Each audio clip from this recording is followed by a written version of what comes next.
Bruder Parsi yang terkasih. Kami dalam beberapa waktu ini sedang melakukan mengumpulkan cerita-cerita pengalaman dari para konfrater senior Karmel yang dulu pernah berkarya di Flores. Oh gitu ya, ya baik ya. Dan dari cerita-cerita yang kita pernah dengar dan kita pernah tahu bahwa nama Bruder Parsi itu memang cukup dikenang juga.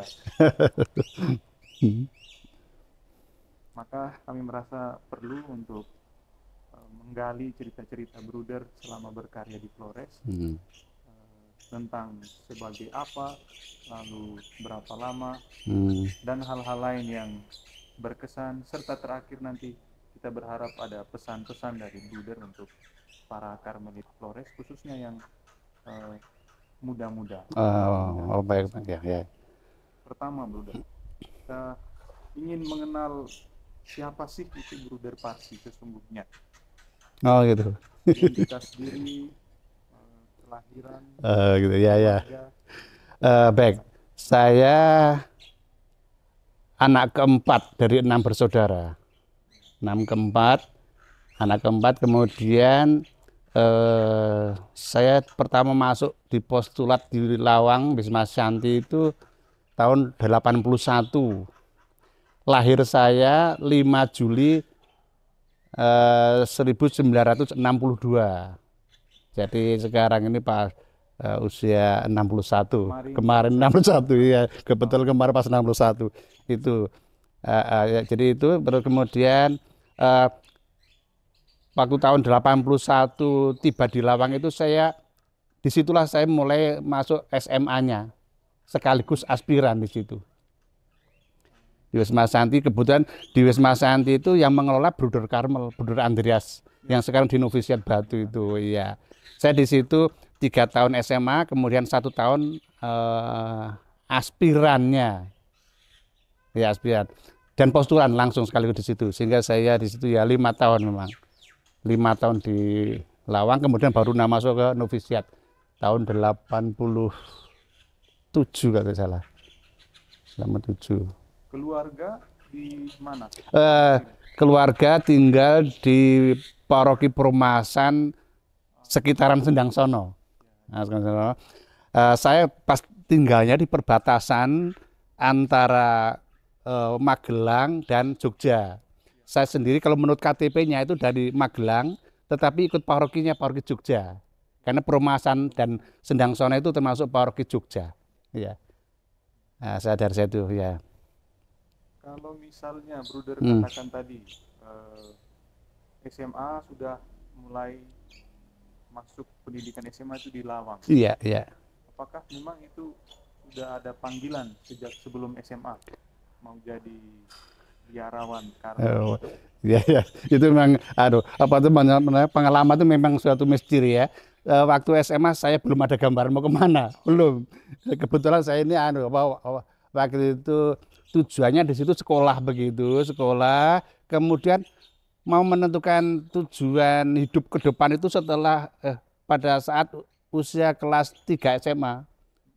3 SMA saya harus menentukan yang mana pilihan saya, atau masuk biara atau yang umum begitu. Kemudian karena saya sudah dikondisikan selama 4 tahun kurang lebih di lingkup biara gitu. Kalau ada kegiatan-kegiatan di Ordo atau di Novisiat atau di provinsialat gitu, kegiatan Ordo, kami diikutkan waktu itu, para postulan diikutkan, sehingga sudah terkondisi, maka lebih berat kecondongannya masuk ke biara, ke Bruder, karena lingkupnya juga Bruder Andreas waktu itu ya, ada Bruder Andreas, sehingga menentukan tujuannya yang pasti itu mulai kelas 3 SMA. Pada awal masuk SMA itu tujuan saya yang penting saya bisa sekolah. Entah nanti tujuannya nanti jadi apa itu kemudian prosesnya, saya pikirnya begitu. Berarti Wisma Shanti waktu itu semacam menyediakan juga asrama untuk. Iya memang iya, itu asrama itu, iya betul, itu asrama. Dulu tuh angkatan saya mungkin ada 5 orang atau berapa itu memang di situ tuh Wisma Shanti itu rumah retret, tapi sekaligus juga di situ itu tempat pembinaan para calon bruder awal. memang memang namanya di situ postulat Karma dulu di situ. Postulat Wisma Santi begitu namanya ya. Iya. Iya, iya. Gereja Jago. Iya, iya. Tapi kalau ikut ya apa mengikuti sejarah yang di sebelumnya sebetulnya saya sampai di situ itu sampai di Wisma Santi itu kok bisa sampai di situ kenapa? Saya itulah yang misterinya di situ. Saya lulus SMP itu sempat berhenti 1 tahun, tapi dalam rentang 1 tahun itu, saya kok begitu rajinnya doa di Gua Maria Sendangsono. Rajinnya karena ada permohonan khusus soalnya, ada permohonan khusus. Betul rajinnya ke Sendangsono, kok tiba-tiba loh, saya nggak terpikir. Pulang dari Sendangsono, saya masih ingat itu, saya ketemu dengan ketemu dengan suster guru saya dulu waktu SMP. Kemudian suster tanya pada saya, Parsi, sekarang kamu sekolah di mana? Saya jawab apa adanya. Suster, saya nggak bisa sekolah, suster. Kami kesulitan untuk biaya di keluarga. Sejak saat itulah titik awalnya saya mau bisa berangkat ke Lawang melanjutkan sekolah. Titik awalnya ketemu suster itu tadi SPM yang dulu adalah guru saya. Gitu ya. Iya. Sehingga kalau kita mau melihat alasan Bruder memilih Karmel, Iya, itu tentu satu paket iya. sejarah perjalanan panggilannya. Iya, iya. Sudah terkondisi hidup di Karmel. Karena waktu masuk selama SMA 3 tahun sudah di Karmel, sudah terkondisi di situ sudah. Iya. Baik, Bruder. Terima kasih iya. untuk perkenalan singkatnya. Kita langsung ke pengalaman Bruder Iya. sebagai katakanlah misionaris Karmel Ya. Flores. Iya, iya, iya. Ketika Bruder mendapat SK atau Mm-mm. mendapat Mm-mm. pemberitahuan Iya. akan bertugas di Flores, Iya, apa iya. perasaan awal yang muncul? Itu justru saya perasaan saya ingin tahu pengalaman baru. Saya ingin mengalami pengalaman baru yang tidak hanya di sini saja, di Malang saja. Mungkin di sana ada hal yang lain yang selama ini saya tidak ketahui, maka saya langsung siap. Dan pada saat itu para Karmelit masih tetap begitu taat dengan provinsial, dengan SK itu begitu taat. Nggak ada alasan untuk menunda atau menawar, nggak ada dulu, nggak ada. Nggak tahu mungkin perkembangan ke depan ini kok rasa-rasanya ada seperti tawar menawar. Tapi waktu itu saya siap apapun. Waktu itu ya nggak ada lebih baik jangan di sana, nggak ada istilah itu. Provinsial masa itu Romo, kalau nggak salah Romo Heribertus kah? Heribertus. Romo Heribertus rupanya itu. Saya kok lupa ya. Romo Heribertus rupanya ya. Berarti Bruder saat itu ya dengan senang hati, dengan perasaan tanpa ada beban dan lain-lain, ingin mengetahui dan Betul, belajar hal yang baru, ya betul baru ya. ini. Iya betul ya. Apakah ada perasaan lain yang muncul ketika diberitahukan lebih spesifik lagi bahwa nanti di sana itu Bruder akan jadi formator bagi para frater Flores? Ya, waktu itu sebetulnya tidak secara khusus langsung kepada formator gitu, bukan. Waktu itu kalau seingat saya itu nanti di sana kamu sebagai mengganti Bruder Albert untuk prokurator. Iya, karena saya saya datang itu kemudian mungkin selang 1 bulan atau Bruder Albert pindah ke Malang. Pindah ke sini ya, sehingga memang yang utama itu adalah prokurator di komunitas novisiat itu prokurator. Kemudian karena saya di lingkup di novisiat maka sekaligus juga tim formator di novisiat. Ya, waktu itu ada Romo Dami, Romo Krishna, ya. Ya. Nah, setelah Bruder menghidupi tugas-tugas pertama sebagai prokurator, sebagai tugas pertama, dan kemudian juga masuk dalam tim formator, ya. Apa jatuh bangunnya? Pengalaman-pengalaman apa? Ya, gitu ya. Pengalaman yang pertama kita mulai dari pengalaman yang menyenangkan dulu, yang menyenangkan bersama para frater. Kalau yang menyenangkan, yang baru dan memang saya juga kebetulan juga senang itu adalah kalau saya lihat itu apa namanya, persaudaraan yang begitu luas dan seperti tanpa batas, dalam artian akrab dengan siapapun, dengan konfrater, dengan pegawai itu seperti biasa, dengan umat yang bahkan belum kenal seperti sudah akrab dan menyenangkan. Saya masih ingat, saya tiba di Flores, kemudian mungkin 3 hari atau apa ya, 3 hari kemudian tuh saya ikut bersama-sama menghadiri misa perdananya tahbisan pertama Flores, yang 8 orang atau berapa tuh, angkatannya Romo Dinong ya. Romo Dinong. Hari ketiga saya di sana, saya belum kenal siapa-siapa begitu. Saya ikut bersama-sama apa namanya, misa perdana di Nuwaria. Di Nuwaria. Saya di situ mulai ada pengalaman baru lagi. Di situ umat yang saya belum pernah sama sekali kenal dengan mereka gitu. Kemudian ada adat satu yang bagi saya sangat berharga bagi saya. Waktu itu minum kayak apa namanya? Dengan satu apa itu? Tempurung, bukan tempurung apanya? Dari kelapa itu. Dan itu gantian. Saya ikut, pikir saya sudah apa-apa, sudah gantian, sudah betul, sudah sekian banyak orang, saya nggak apa-apa, saya ikut, nggak usah ragu-ragu, saya minum, saya ikut mereka.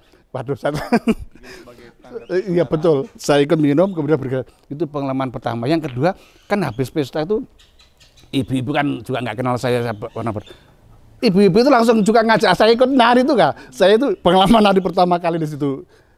Saya juga senang dengan goyang-goyang itu. Itu pertama kali kumpul persaudaraan yang sangat saya rasakan. Ya, sudah melekat. Itu waktu di paroki seperti itu, lebih-lebih juga di komunitas juga ada, setiap ada acara apa gitu kan ada acara joget sedikit apa ya. Menari bersama sehingga yang dulu saya itu goyang sedikit badan pun malu, di situ benar malu. Macam nggak ada apa minat tuh ikut goyang. Kalau sudah di sana itu ya ikut bersama-sama mereka. itu pengalaman yang menyenangkan bagi saya, yang bagus untuk saya. Kalau tadi dikatakan tadi apa tadi? Kalau pengalaman yang menyenangkan hidup bersama para frater di komunitas novisiat? Itu juga waktu makan bersama juga itu juga kelihatan akrabnya, dekatnya. Jadi ngomongnya itu seperti biasa dan los begitu. Ya, waktu rekreasi dan juga waktu ada acara-acara outing itu ya, itu juga membuat akrab dengan mereka. Senang, saya masih ingat, saya senang pernah pergi kemana itu jauh-jauh ke Krowolong atau yang saya ingat itu kemana itu, saya senang dengan mereka. Nah, waktu itu saya merasakan persaudaraan yang kalau saya beli terus terang itu ada perbedaan dari sini. Persaudaraan itu rasanya agak sedikit ada nuansa yang beda. Sehingga itu bagi saya adalah pengalaman berharga, pengalaman baru untuk saya. Itu. Memang kalau dilihat dari sudut pandang spiritualitas Karmel, mungkin pengalaman seperti ini memang cocok. Memberi makna tertentu untuk kita dalam penghayatan persaudaraan. Tetapi tentu Bruder ada tantangannya juga. Betul ya. Ada hal-hal yang kadang bikin jengkel. Betul ya. Betul. Saya masih ingat itu. Kalau yang sedikit, bukan pertama dulu, mungkin yang sedikit aku menyesuaikan itu ada agak kesulitan waktu itu adalah menyesuaikan dengan cara ngomong dan bahasanya. Yang seolah-olah menurut saya dengar pertama kali di sana adalah seolah-olah kata-katanya tertumpuk-tumpuk gitu loh. Kata-katanya itu, sehingga pengalaman pertama saya di sana suruh organis mengiringi misa begitu ya. Saya ingat waktu siapa yang mengumumkan lagu itu. Saya masih ingat persis itu. Kita nyanyikan lagu Noma Putiga gitu tuh. Kok numpuk-numpuk Noma Putiga. Ternyata artinya nomor 53. Saya itu numpuk-numpuk, itu pengalaman yang menyesuaikan bahasanya itu. Tapi lama-lama ngerti juga. Kalau yang menjengkelkan tadi mungkin karena saya kan bagian rumah tangga loh. Bagian rumah tangga, bagian prokurator saya di situ. Yang saya masih ingat, menjengkelkan sekali sih enggak, tapi ada sesuatu yang menurut saya itu kok agak aneh. Waktu itu yang pertama itu adalah kan frater-frater saya ajak untuk kerja bakti mencangkul di kebun itu, mencangkul di kebun di belakang novisiat itu. Ya, ada tanah. Yang sekarang katanya untuk apa itu kuburan dan dapur ya. Nah, di situ dulu pernah saya tanami macam-macam di situ, ubi kayu, jagung sampai hijau semua itu, kacang hijau semua. Kemudian waktu saya ajak kerja di situ, kemudian waktu itu kan bawa alat-alat cangkul toh, cangkul. Nah, saya nggak terbiasa seperti di bawah. Setelah mencangkul alatnya ditinggal di kebun toh. Ditinggal di kebun, kemudian ditinggal di kebun, semua di kebun. Hari berikutnya kan saya ajak kerja lagi, saya tanya, lu mana cangkulmu? Nggak ada, jawabannya nggak ada, kan di rumah nggak ada memang nggak ada di situ di rumah, tapi ada di kebun gitu. Mungkin cara menangkap saya yang beda mungkin. Nggak ada, tapi di sini, tapi ada, tapi di sana, gitu. Ada yang, saya pikir kok nggak ada, kok hilang, badan saya harus beli lagi pikir saya, toh. Tapi ternyata ada, cuman ditinggal di kebun. Nah itu. Kemudian yang kedua, saya pernah nanak nasi toh, nanak nasi dengan apa tuh, Magicom ya. Nah, menanak nasi dengan itu. Nah, pikir saya kalau nanak nasi itu kan setiap kali ambil langsung dari situ toh, ngambil panas begitu ambil dari situ. Nah, kami baru mengambil sekali untuk makan siang atau makan malam sekali ambil. Pikir saya untuk besok pagi begitu, untuk kan masih di microwave namanya Magicom masih di situ. Ternyata oleh Fatih itu dibuang. Karena apa? Tidak tahu karena alasan apa, kok dibuang, karena terlunak kan. Nasinya kan terlalu lunak. Apa namanya? Terlalu bubur mungkin. Enggak biasa begitu, kan nasinya kan beda toh. Nah, itu ada yang pengalaman yang waktu itu saya sempat tersentak, loh kok dibuang. Merasa nggak nyaman saya waktu itu. Tapi kalau mempelajari budaya seperti itu, oh memang budayanya kalau makan ya nggak seperti bubur gini, nggak bisa ya, nggak bisa bukan. Itu yang sedikit agak sedikit beda, yang ya nggak terlalu menjengkelkan sih, enggak, yang menjengkel sekali kok nggak ada. Itu aja. Baik, Bruder. Berikutnya ya, kita semua tahu bahwa Bruder Parsi itu salah satu musikus dalam Ordo Karmel Indonesia, dan tentu talenta bermusik Bruder itu juga dikenang oleh konfrater yang dulu pernah Bruder bina atau pernah hidup bersama. Sejak kapan talenta Bruder dalam bermain musik itu? Oh gitu ya. Sejak mengenal barang seperti itu, barang yang ada tutsnya itu, sejak saya di postulan di Lawang. Oh, di Lawang itu. Ya di Lawang, kan hanya orangnya sedikit, dan yang berminat untuk main musik kan tidak banyak, mungkin hanya saya waktu itu, sehingga saya banyak luang untuk nyoba satu, nggak ngerti apa, nggak punya dasarnya apa, tapi nyoba saya buat apa, saya tulis. Pengalaman pertama itu saya buat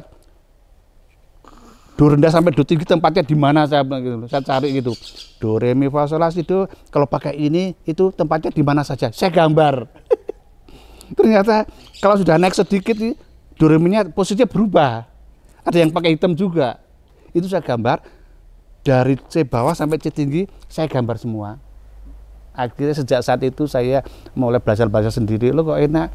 Sampai belajar sendiri itu sampai saya bisa ngiringi di gereja di Lawang waktu di paroki. Jadi pertama-tama memang saya belajar sendiri dulu, pertama kali.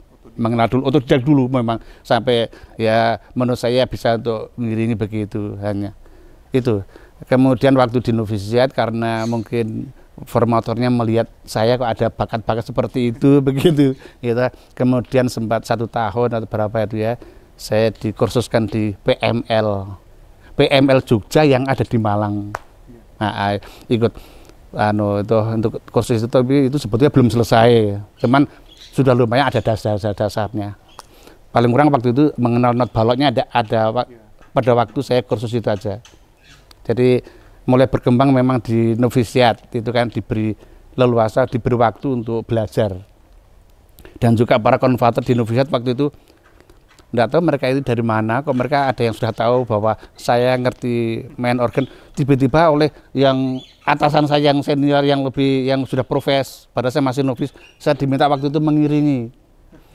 Kalau nggak salah yang dulu yang minta saya itu Romo Anton Setio yang sudah almarhum itu. apa itu tiba-tiba kalau Romo Anton suruh saya mengiringi untuk visi begitu ya saya itu. Jadi para konservator juga mendukung, para father mendukung, juga formatornya juga mendukung untuk mengembangkan itu awalnya. Nah, awalnya Jadi, otodidak mencoba-coba, kemudian memperdalam lewat kursus, iya berkursus lalu bisa mengiringi ya. untuk berbagai keperluan. Ya betul, betul. Kalau yang terakhir ini ada sarana belajar dari YouTube sehingga saya tambahin di situ sehingga ada. Mungkin diperkaya. Tapi saya lebih memang hanya untuk iringi gereja saja. Saya nggak punya kemampuan untuk iringi yang pesta-pesta yang meriah, saya nggak punya kemampuan itu. Kurang memang. Hanya itu aja. Apakah waktu itu dengan kehadiran Bruder yang bisa bermain musik, itu para frater juga tumbuh minat mereka dalam hal bermusik? Ya waktu itu di novisiat ada ada beberapa frater yang ikut sama-sama belajar dengan saya. Maksudnya saling bagi pengalaman lah. Karena saya juga ingin belajar dari motif permainan mereka yang gaya seperti itu, saya ingin belajar seperti itu, tapi dia juga ingin tahu mungkin yang gaya yang selama ini mungkin belum pernah terlihat, barangkali semacam gaya keroncong atau apa mungkin ya. Waktu itu saya saling belajar, waktu itu saling bagi. Ada yang berminat fatwa waktu itu ada. Dulu ada. Ini satu kenyataan bahwa angkatan-angkatan yang dulu sempat ada di bawah bimbingan Bruder, pernah hidup bersama dengan Bruder, itu pada umumnya mereka menjadi imam-imam, mungkin Karmelit yang sangat memperhatikan liturgi. Ya, liturgi. Dalam berbagai perayaan umum dengan komunitas-komunitas lain yang non-Karmel, biasanya selalu, liturgi Karmel itu bagus, selalu dipuji karena itu. Ya. Kemudian Bruder, yang terakhir saya kira, puji Tuhan bahwa kita saat ini Karmel Indonesia Timur sudah ada 103 orang konfrater yang berkaul kekal. 103 ya? 103. Tidak lama lagi akan bertambah 8. 111 yang kaul kekal sudah. Ya. Baik. Sementara fraternya berjumlah 102. Mulai dari novis ya sampai menjelang 5 menjelang kaul kekal. 102 orang. Lumayan 200-an lebih dari semuanya ya. Bruder yang turut mengalami bagaimana formasi Flores itu berkembang pesat dan cukup stabil. Apa sih yang Bruder rasakan ketika mengetahui ada perkembangan seperti ini di Flores? Ya, maksudnya bagi Bruder, apakah hal-hal seperti ini membahagiakankah atau Bruder meragukankah? Atau dengan jumlah itu tadi? Dengan jumlah itu. Iya.